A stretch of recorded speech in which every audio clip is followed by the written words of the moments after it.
New for you at 5 o'clock tonight. Investigators are combing through evidence in San Joaquin County following a deadly accident at the Lodi Parachute Center. That's in Acampo.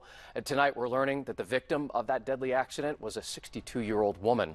And that parachute center that we're talking about here is no stranger to tragedy like this happening. In fact, yesterday's death marks the 6th in a little more than 2 years. And since the facility opened in the early 1980s, 19 people have died. And tonight, Fox 40 has learned an investigation into the Lodi Parachute Center by the Office of the Inspector General for the Department of Transportation is still ongoing. And the specifics of that investigation, which was launched earlier this year, that has not been released at all. Yeah, Fox 40's Doug Johnson is live for us tonight in Acampo. Doug. Eric and Nikki, the owner, once again defending his business here, saying that skydiving is just inherently dangerous. But others in the skydiving industry are telling us that this parachute center has had problems that others simply do not. According to the San Joaquin County Coroner's Office, 62-year-old Nina Lowry Mason from Dillon, Colorado, is the latest skydiver to lose her life at the Skydive Lodi Parachute Center. She had a malfunction of her main parachute. Waited a long time before she got rid of that, we call it a cutaway, and activated her reserve parachute.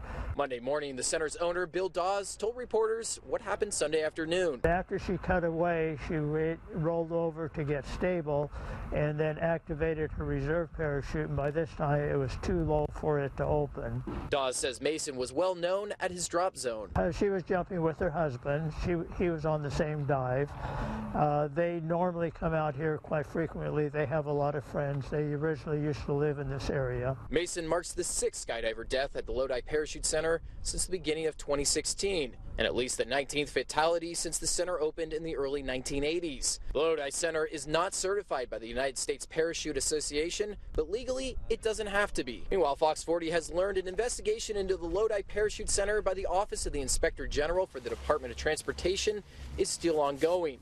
The specifics of that investigation, which was launched earlier this year when federal agents raided Dawes' offices, have not been released. They did their investigation, they went away, and we haven't heard anything from them.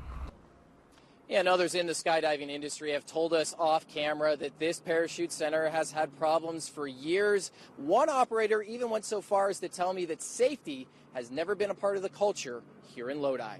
Reporting live at the Lodi Parachute Center, Doug Johnson, Fox 40 News. Doug, and we've learned that an incident back in 2016 at that facility has sparked new legislation. Governor Brown actually signing that bill into law just last year. Talk about this bill and how it affects the skydiving industry. Yeah, well, that was called Tyler's Law, and again, that came from an incident where we had a tandem jumper.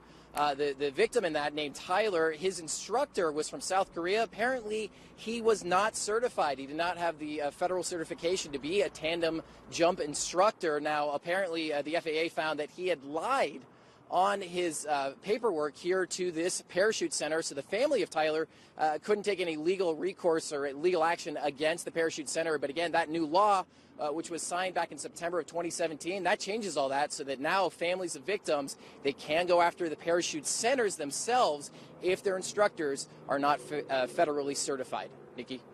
All right, Doug Johnson live for us tonight. Doug, thanks so much. And of course, Fox 40 will continue to follow this story as it develops. For the most up-to-date information, be sure to download our free Fox 40 app. All you have to do is search Parachute Center.